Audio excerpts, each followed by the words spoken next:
Okay, इस session के अंदर हम कवर करेंगे जावा स्कैनर क्लास। तो first of all we have to know कि हमारे पास क्लास क्या होता है। ये ऑलरेडी मैं बता चुका हूँ प्रीवियस लेक्चर्स के अंदर। तो क्लास एक्चुअली हमारे पास एक ब्लूप्रिंट या एक टेम्पलेट होता है जिसके अंदर हम ऑब्जेक्ट्स को डिफाइन करते हैं। Clear? We have to provide implementation of any entity in class. Clear? Now Java scanner class comes under the java.util package. हमारे कौन से पैकेज के अंदर पड़ा?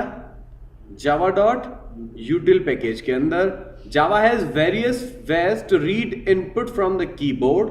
The util scanner class is one of them.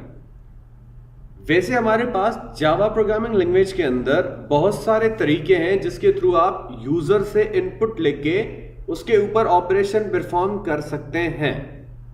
Clear? लेकिन आपका java.scanner class is one of them.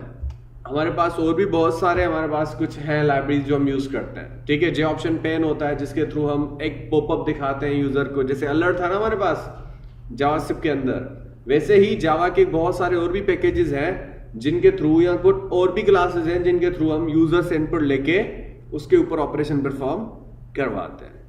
The Java scanner class breaks the input into tokens using a delimiter that is white space by default. It provides many methods to read and pass various primitive values. पहले तो ये user से value लेता है in the form of tokens और कुछ delimiter होते हैं। डेलीमीटर यानी कि स्पेस होता है, जैसे हमारे पास कॉमा होता है, सेमीकोलन होता है। ये क्या करते हैं? किसी डेटा को सेपरेशन के लिए यूज होते हैं। सही है? तो यूजर से वैल्यू लेके उसके बाद हम क्या करते हैं? उसको कन्वर्ट करते हैं या पार्स करते हैं। क्यों? क्योंकि मैं आपको बता रहा हूं कि इसके अंदर कौन सी रिटर्न टाइप हमें वो देता है, कौन सा मेथड स्कैनर क्लास के थ्रू हम जो भी हम कॉल करते हैं। Java scanner class is widely used to pass text from for string and primitive types using regular expression. Java scanner class extends object class, implements iterator and closeable interface. अब यहां पे हमारे पास ये सारी चीजें वन बाय वन हो जाएंगी। First of all I have to open NetBeans और उसके बाद एक न्यू प्रोजेक्ट बनाते हैं, इसको नेक्स्ट करते हैं और यहां पे आके इसका नाम रख देते हैं डेमो स्कैनर। क्लियर? तो ये ओपन हो जाएगा। ठीक है, अब हमारे पास एक पैकेज है, एक क्लास है and we have a main method. तो फर्स्ट ऑफ ऑल हमें करना क्या पड़ेगा? हम यहाँ पे स्कैनर क्लास का ऑब्जेक्ट बनाएंगे। क्या करेंगे? स्कैनर क्लास का ऑब्जेक्ट बनाएंगे।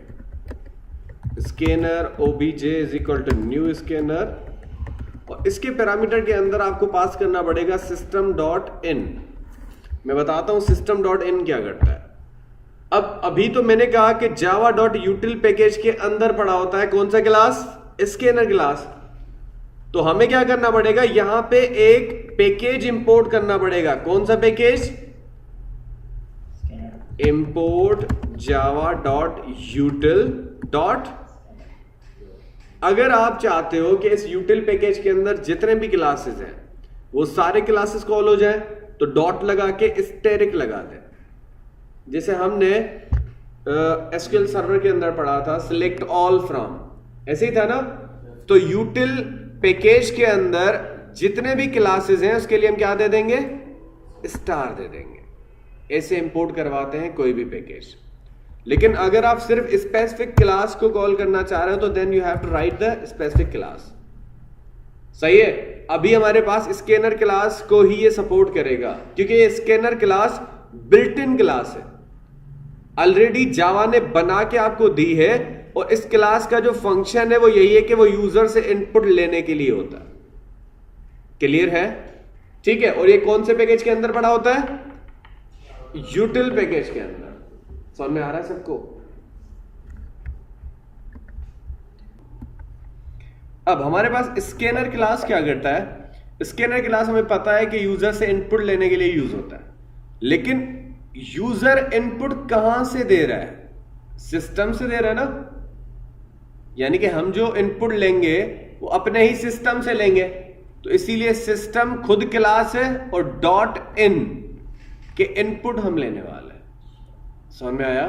तो हम सिस्टम से इनपुट लेंगे और यूजर जो भी इनपुट देगा ना वो किसको असाइन हो जाएगा? इस ओबीजे को असाइन हो जाएगा। सही है। अब मैं क्या करता हूं, यहां पे आता हूं और एक इंटीजर ए बना लेते हैं इज इक्वल टू, अब यूजर से वैल्यू लेके, ठीक है, suppose OBJ dot next and कर देता हूं मैं। अब मैं पता है क्या कर रहा हूं, मैं यूजर से जो भी वैल्यू मांग रहा हूं उसको इंटीजर में कन्वर्ट करना पड़ेगा। किसमें? इंटीजर में। रीजन क्या है? क्योंकि अगर मैं नेक्स्ट इंट लगा रहा हूं तो नेक्स्ट इंट मेथड कर क्या रहा है? ये कन्वर्ट कर रहा है आपके उसी स्ट्रिंग को इन इंटीजर टाइप। क्लियर है? और ये किसके ऑब्जेक्ट के थ्रू हम वैल्यू ले रहे हैं यूजर से? उसी स्कैनर क्लास के ऑब्जेक्ट के थ्रू। मैं क्या कर रहा हूं कि यूजर जो भी इनपुट दे ये ओबीजे में असाइन हो जाएगा और उसको हम क्या कर रहे हैं? इंटीजर में कन्वर्ट करके फिर इस ए को असाइन कर रहे हैं। क्यों? क्योंकि यूजर जो भी इनपुट देता है आपको वो मिलता है हमें स्ट्रिंग के अंदर। अगर नंबर भी देता है तो वो स्ट्रिंग में देता है, उसके ऊपर ऑपरेशन परफॉर्म नहीं होते। मैं करके दिखा देता हूं। अब मैं अगर इसको आउटपुट में शो करना चाह रहा हूं तो system.out.println और ए के अंदर जाके इसको एग्जीक्यूट करवाता हूं। अब देख लें कि इसका आउटपुट क्या आ रहा है। अब सबसे पहले हमें इसको इनपुट देना पड़ेगा क्योंकि हम यूजर से वैल्यू मांग रहे हैं। सही है? अब नीचे देखें यहां पे, अब यहां पे आप जो भी इनपुट देंगे, फॉर एग्जांपल मैं 10 दे रहा हूं, एंटर करेंगे तो 10 प्रिंट कर लेगा। क्यों? क्योंकि मैंने इसी ऑब्जेक्ट के थ्रू यूजर से वैल्यू ली। यूजर से वैल्यू लेके किसको दी? इस ए को, लेकिन कन्वर्ट करके। क्या करके? कन्वर्ट करके। स्कैनर क्लास के जितने भी मेथड है वो नेक्स्ट के साथ है। Next int, next float, next double. अगर आपको फॉर एग्जांपल फ्लोट के अंदर कन्वर्ट करना है तो हम क्या करेंगे? नेक्स्ट फ्लोट लिखेंगे। क्या लिखेंगे? Next float. तो ये क्या करेगा? यूजर जो भी इनपुट देगा उसको फ्लोट के अंदर कन्वर्ट करके इस ए को असाइन कर देगा। समझ में आया? फिर से एग्जीक्यूट करते हैं, देखें। अब यूजर चाहे यहां से कुछ भी देता है, मैं 2 देता हूं, लेकिन हमने फ्लोट के अंदर कन्वर्ट कर दिया है तो आउटपुट क्या आएगा? 2.0 आ रहा है क्योंकि अभी हमने फ्लोट के अंदर कन्वर्ट कर लिया। अब फॉर एग्जांपल मैं क्या करता हूं, इसी यूजर से इनपुट लेके उसके ऊपर 2 इनपुट लेते हैं, एक फ्लोट में एक इंटीजर में। Integer b is equal to obj next int, ठीक है, और we have an other variable integer c is equal, अच्छा फ्लोट लगा देते हैं यहां पे, float c is equal to obj dot कौन सा? Next float. फ्लोट की स्पेलिंग गलत है, we have to provide correct. सही है। उसके बाद हम क्या करते हैं कि यहां पे आके C के अंदर जाके a प्लस बी करवा देते हैं, a प्लस बी करवा देते हैं। सही है। और C को कर लेते हैं एग्जीक्यूट। चलें भाई, और इसको पहले लिख भी देते हैं कि addition of 2 numbers is equal to किसके बराबर है? उससे पूछ लेते हैं। अब आपको क्या करना है कि यूजर से, अच्छा ये हम दूसरा काम भी कर सकते हैं कि यहां पे एक यूजर को ना आप मैसेज प्रिंट करवाओ कि प्लीज एंटर फर्स्ट वैल्यू। सही है। और यहां पे आके फिर यूजर को आप फिर से मैसेज दे दो कि प्लीज एंटर सेकेंड वैल्यू। लेकिन आप जो फ्लोट सी बना रहे हो, इस फ्लोट सी को नेक्स्ट फ्लोट के अंदर कन्वर्ट करने की नीड नहीं है। We just have to declare float over here. सही है। क्योंकि हम वो फ्लोट सी जो है यूजर से तो नहीं मांग रहे हैं ना, यूजर से हम सिर्फ 2 वेरिएबल मांग रहे हैं, एक ए और दूसरा बी। सी के अंदर सिर्फ हम एडिशन कर रहे हैं। आ रहा है समझ? क्लियर है सबको? तो मैंने क्या किया, सबसे पहले यूजर से स्कैनर क्लास के अंदर इनपुट लिया, उसके बाद यूजर को एक मैसेज शो करवाया कि प्लीज एंटर करो फर्स्ट वैल्यू। कौन सी वैल्यू? First value. और ये यूजर जो भी पुट करेगा किसके अंदर चली जाएगी, इस ए के अंदर। क्लियर? फिर हम यूजर को मैसेज दिखाएंगे कि प्लीज एंटर सेकंड वैल्यू। फिर यूजर जो भी इंटर करेगा वो किसको असाइन हो जाएगी, बी को असाइन हो जाएगी, और सी के अंदर जाके हम ए प्लस बी करके उसको यहां पे एग्जीक्यूट करवा रहे हैं। चले मैं इसको आउटपुट दिखा देता हूं। ओके, यूजर आपको क्या कह रहा है, प्लीज एंटर फर्स्ट वैल्यू। मैं यहां पे आके फर्स्ट वैल्यू देता हूं 12, एंटर करते हैं तो फिर यूजर क्या मांग रहा है आपसे, प्लीज एंटर सेकंड वैल्यू। मैं वैल्यू देता हूं 13 और एंटर करते हैं तो आपके पास addition of two number is equal to 25.0, क्योंकि हमने फ्लोट के अंदर एडिशन किए। समझ में आ रहा सबको? ठीक है, तो ये था how to take input from the user. लेकिन हमारे पास कुछ और भी बहुत सारे आपके पास क्या है, मेथड हैं। इसी स्कैनर क्लास के ये नेक्स्ट के साथ बहुत सारे मेथड है। क्लियर है? अगर मैं यहां पे आके दिखाऊं, ठीक, ये देखें, स्कैनर फाइल सोर्स होता है, इसकी डिस्क्रिप्शन और कुछ चीजें लिखी हुई हैं, इसके कुछ मेथड होंगे, नीचे आते हैं,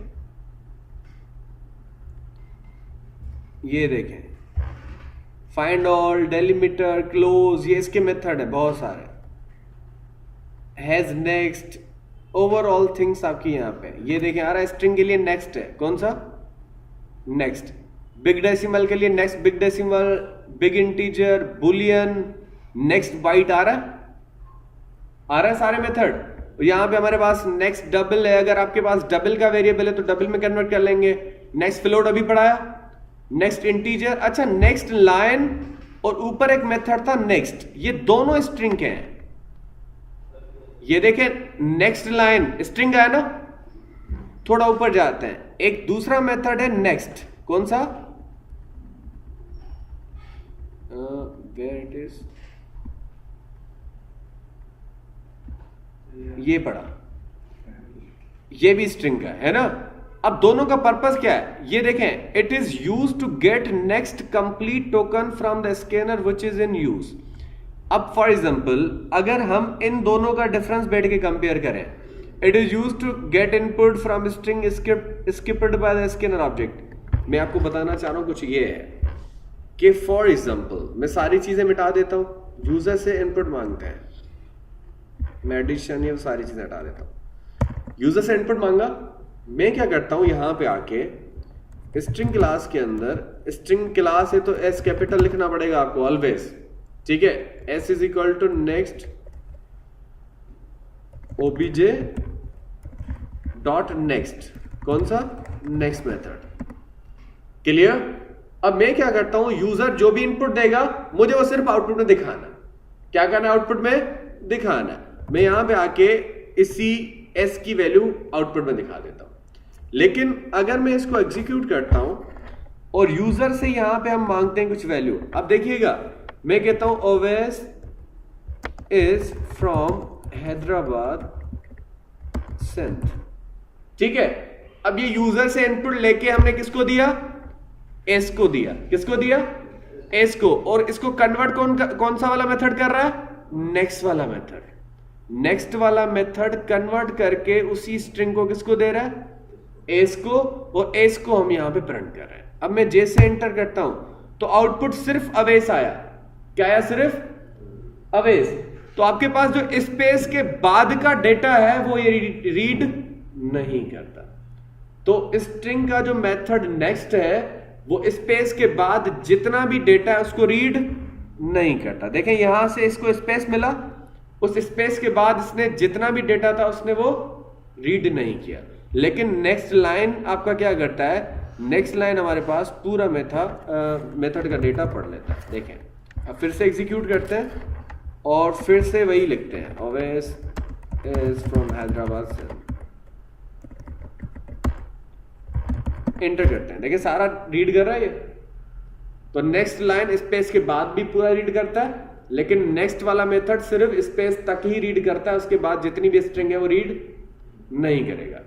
चाहे आप एक साथ हजारों लाइंस ऑफ कोड लिख रहे हैं लेकिन स्पेस नहीं दे रहे हैं तो वो पूरा रीड करेगा, लेकिन जहां पे भी स्पेस मिला उसके बाद कोई भी एक स्पेस भी आपका फिर वो रीड नहीं करेगा। क्लियर है? ये दोनों मेथड है। वैसे हमारे पास एवरी डेटा टाइप के लिए हमारे पास कोई ना कोई मेथड है इन स्कैनर क्लास, और ये सारे यहां पे डिफाइंड है, देखें, ठीक है, every method is defined over है। तो इन सारों को हम तो नहीं करेंगे, हमारा वीडियो लंबा हो जाएगा, ठीक है, तो काफी है इसके लिए, ठीक है।